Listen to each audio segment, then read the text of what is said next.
Well, greetings. I want to extend a warm hello to HCTV's viewers on behalf of Big Sky Institute for the Advancement of Nonprofits. Today we're going to spend a little time visiting about Helena Celebrates Community Philanthropy, which is a community-wide celebration in early November that will be held at the Delta Hotels Marriott Helena Colonial. I just call it the Colonial because it's so much easier. And that'll be on November 5th and from 5:30 to 8:30. And we're going to tell you a bit about it today. With me, I have Chris Holmes, the Executive Director of the Myrna Loy, the organization that nominated one of the awardees for this year's event, who you're about to meet right now, Bev Gibson, the awardee, a longtime donor in, well, I'm not going to tell. I'm not going to steal Chris's thunder. Just want to say that before I pass the baton to Chris, that Helena Celebrates Community Philanthropy is an annual event early November that really lifts up the whole idea of community philanthropy as something that entails giving broadly in the community and generously in the community. And you'll hear a bit about that, about Bev. And I'll tell you more toward the end of this. But in the meantime, I'm going to pass the baton to Chris. And please say a little bit about why the Myrna Loy nominated Bev. Well, we had no trouble choosing someone to nominate for this award. And I think the main reason is that this is a philanthropy award. When you think about philanthropy, you know, you often think about millionaires who write big checks to get giant initiatives done so that they get a lot of glory in return. But what we at the Myrna Loy know and thrive on is the kind of philanthropy that Bev has always practiced, which is just human-scaled, every day, show up every year in 100 different ways to support and grow a community and make a community thrive. And it's not just arts organizations that Bev has supported, but a lot of different organizations through the years.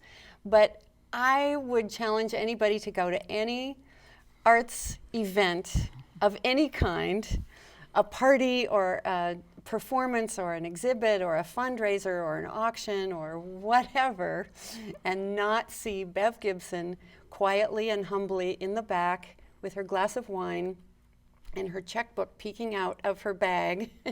And that kind of just showing up with this generosity of spirit and cheerfulness of heart and soul, I think makes her one of Helena's favorite people, in addition to favorite philanthropists. And to me, that's what philanthropy really means, to just be there, be present, and show up in a number of different ways.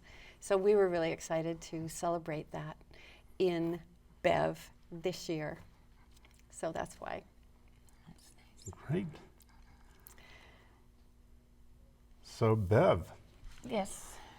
You have been someone who has really been committed, not only in the generosity, but serving on boards, the volunteer activity. Say a few words about what it is that really energizes you for those things that you've gotten so involved in. Well, I like to think that Helena is a community that needs to have participation. If you want things to be good, you have to be there and see what you can do to help to make them good. And many of those things are fundraisers for human services and education and the animals, and certainly the arts and the artists. And you have to be there to help. You can't just sit in a corner and hide. Mm-hmm. So did you grow up in a family that was really, that modeled this for you, the idea that you give and you show up and you support? Where did that come to you? I did not. Our family, I was an only child and my dad died early. My mother was a teacher and we lived simply. But I certainly always enjoyed the good things. And as I grew up and went out into the community and got into business and met people, I moved to Helena, Montana from Oregon. And in Oregon, I loved it, and I used to say that if I have a lifestyle change, I'll go back. But when I had a lifestyle change, I said, I love the people I've met, the boards I'm sitting on, the work I'm doing, and I can just make it right here. I like it here. And I managed to get involved with as many arts organizations as I could and other organizations supporting the wide range of the human services that we need. You have been involved in a lot of different organizations over the years, but for me, particularly at the Myrna Loy and at the Holter and at the Archie Bray Foundation, for example, everywhere that I go, I see you really involved in supporting the arts. And also, I know that you have supported individual artists too by investing in their work and giving them the boost up that they need in their careers. So what is it about the arts in Helena that really set your light on fire? Well, the arts have a double whammy because, one, you're collecting things to live with, and they're beautiful and wonderful and unique. In the meantime, you are supporting, in fact, the artists who create these beautiful things. And if they don't have support, they're not going to be able to do art, certainly not in Helena, Montana, if they can't, make a living and share their things with us. And so I just love the interaction. I've gotten to meet many of the artists who I collect, and some of them tell me fun things like, I think you helped put my kids through college. But I just love the beautiful things that I'm living with at home, and I love going to where they create these things. So that's what I do. It's amazing all that you have done in big and little ways. You have a reputation for being the yearly donor that organizations like the Myrna Loy can rely on. But then you do these little quiet things behind the scenes too that I think have made a huge difference in the world and in our world for sure. And it seems like what you're doing is looking at the long view. You're looking at the long horizon. Like it's beyond, here's a piece of art that I like, but it's, if I want art to exist in my community, I'm gonna practice in this way. I'm gonna make these investments. And that is so rare, and it's such a beautiful thing. I think that is the heart of philanthropy too. Yeah. Well, it's not sometimes when one gets started, if you're going to be started in collecting art, there are several ways to do that, and especially if you're cautious and worried about it. In the early days, 2 or 3 or 4 of my friends and I would go together to auctions, and we would decide on a piece that we liked, and one of us would make the bid on it, and the 4 of us would divide up the cost of it, and from there on, over the years, we trade this art. It circulates amongst our homes like that. Right. We all get to enjoy it, Great idea. but as a group effort. And then sometimes I've even run into a lovely family here in Helena who can't afford to bid on anything they wish. And one time at an auction, I was looking for a wonderful Gretchen Hibbard piece. And I was bidding valiantly, and it was being met all the way. And I thought, oh dear. And so finally somebody came to me and whispered in my ear and told me who was also bidding. I said, oh, well, I'll give it another whirl and then I'll let her have it. I mean, good night, And so I actually reported to this lovely woman later that I'm glad you got it, and I'm sorry I don't have it, but it's wonderful that you have it. That very winter, as they headed south Arizona for the winter, she called and said, would you like to come and get the Hibbard and keep it on your wall until we get back in the spring? Sweet. Yes. That is beautiful. Who wouldn't want a Gretchen Hibbard painting in their house? Yes, oh, absolutely, winter. yes. Well, Yeah. and that sort of says a little bit to me about a larger question, not meant as a curveball here, but really about how you inspire others to be philanthropic. You have children, you have very close friends, you have younger friends who are the children of good Almost friends. everyone's Yeah. younger. And so I think my question is, are there things that stand out for you about how you try to inspire others to be philanthropic above and beyond just setting the example that you set? Oh, how can I inspire people? They come to my home and they would do a walkthrough and they say, oh, this is like a museum. But it is warm. Every piece has a name and it's warm and wonderful. And my friends who come through and others who come through are inspired to say, well, I bet I could go to one of the auctions and get a little something. You know, that would be a start. And I think a lot of people, in fact, have done that.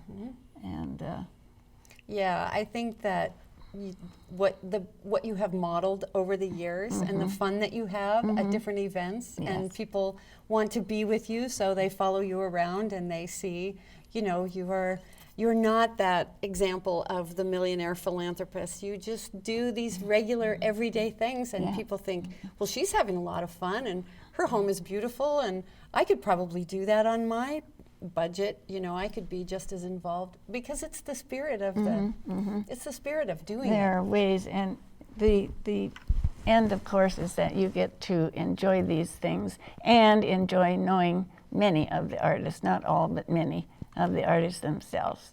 That's And really part of the which beauty is of very Helena. rewarding, which is back to my original point, was that I did not leave Helena, because this is where it is. Yeah, right. This is where all the good people are, and the beautiful art and the wonderful outdoors and everything else you want, it's here. And how do you think the arts have shaped the personality of Helena?